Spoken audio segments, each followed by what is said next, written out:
How you going, Mr. Krabs? Winter is coming.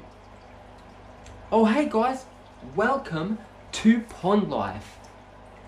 And today we're doing the top 10 list on how to kill your fish. So let's get started. Alright guys, so this is in no particular order at all. So 1 is not the most horrific way to kill your fish. Number 10 is the least.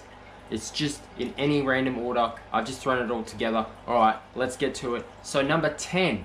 Number 10 is not understanding the ecosystem in your tank before putting fish in. So you want to set up your tank first. You want to put substrate in. You want to make sure you get the right substrate, and you want to make sure, do you want live plants or fake plants?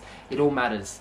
Now, for a decent ecosystem, you really should go plants, live plants, because it's all one bubble of what makes an ecosystem run smoothly and work. So that is number 10, guys. Number 10 is real straightforward, real simple, and that is to understand the ecosystem before you throw in fish. Number 9 is location of your tank. Make sure you put your tank away from natural light. Natural light is the devil when it comes to tanks, because algae develops, because you cannot control how much sunlight, how strong the sunlight is, all of that sort of stuff. With a light you can, so you can turn it off whenever you want. So the good thing is, move your tank into the right location and don't keep moving it around, because it just disturbs the ecosystem that you're trying to develop. Also understand that put it in the spot where you're not going to move it. So good near a power point, something like that, perfect for your tank.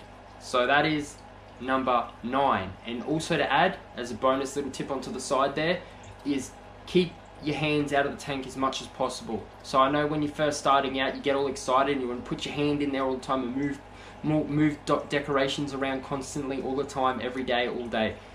Best to just put it in there, especially plants, because when you disturb the plant root system and disturb the plants, it resets the mindset of that plant. And so it's gonna take a while to start to grow. So you don't want to keep playing around with it. So that's a good tip, guys. Don't muck around and let it naturally do its course, and try not to play with it too much. Number 8 is not to overfeed your fish. So understand how much your fish would need to eat and stick to that goal. Don't overdo it and don't underdo it as well. You got to really understand your ecosystem. If you have top dwellers as well as bottom dwellers, you got to understand that the food needs to get down to the bottom dwellers. So you need to feed enough that in one go sometimes to get to the bottom dwellers. All that, you just got to understand your ecosystem and understand that it's your tank and it's your responsibility, and you've got to make sure you monitor your tanks. Make sure no one else is feeding it behind your back. Little kids, make sure you instruct them on how to do it and help them, because sometimes kids can, you know, oh, can I feed the fish, Daddy? And Daddy goes, yeah, sure. And then you grab the whole bloody thing and tip it in. Yeah, you got to be careful, guys. You have to monitor your tanks, and you need to take it seriously. So that is number 8, guys. Number 7, guys, is to minimize the amount of chemicals you put into your pond.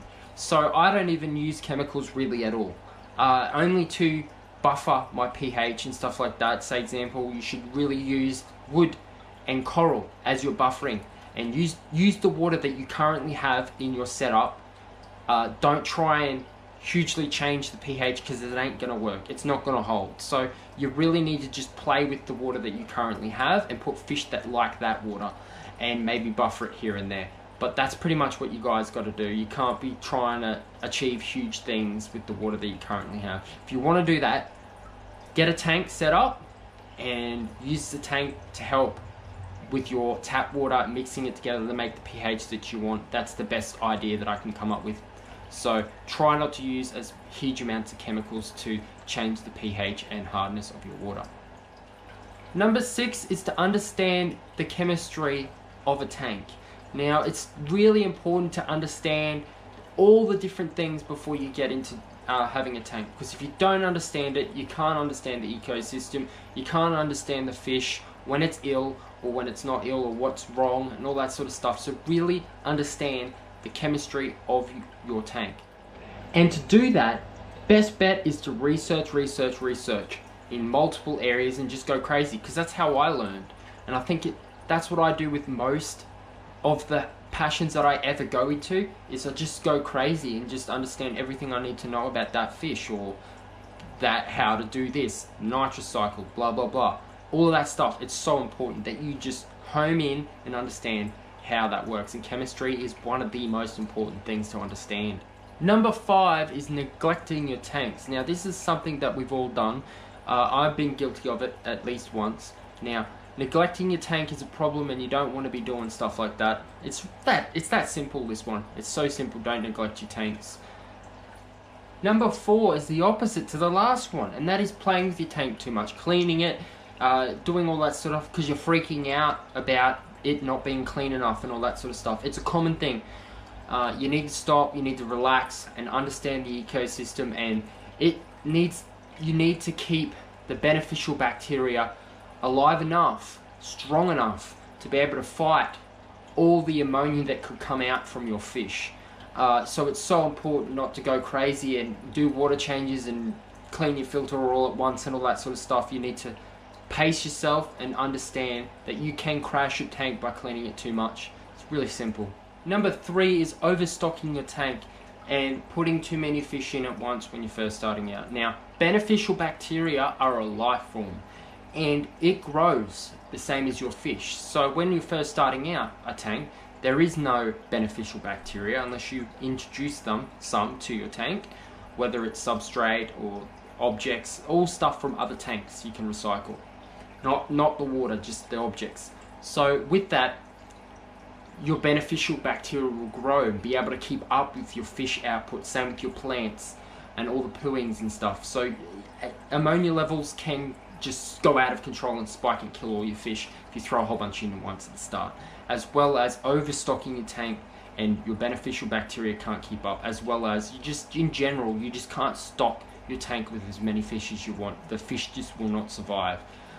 So that's so important. Number 2 is something I've been guilty of, and I think we've all been guilty of at least once in our life, and that's impulse buying. Now, it doesn't matter with me, because when I impulse buy, I instantly research everything I need to know about that fish before I buy it. It's just a thing that I do, and I think it's very healthy, and I think we all should do it.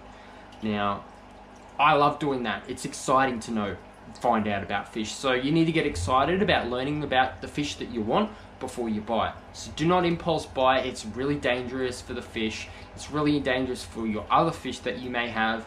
It can just be horrible. So do not impulse buy. Okay guys, we're at number 1 now, and this is the biggest one. I find that it's all over the internet. Everyone's talking about it, and when you first start as a fish keeper, it's something you just don't understand, and you never thought about it. Wow, that's amazing. And that is cycling your tank before you put fish in there. Now, the nitrous cycle is, you can Google it and understand it, but pretty much is what we spoke about. Is the beneficial bacteria does not exist when you first start a tank. It doesn't exist unless you import stuff from someone else's tank or a tank that you already have. But most people, when they're first starting out, it's just not a thing.